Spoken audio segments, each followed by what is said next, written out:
Annyeong! By the way, magluluto tayo ng pancit canton na spicy. Favorite ko to. Para maiba naman yung ating ulam.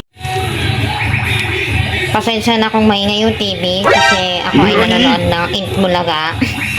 Pero, lulutuin na natin siya ngayon.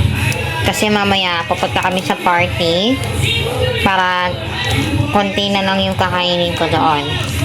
Thank you everyone!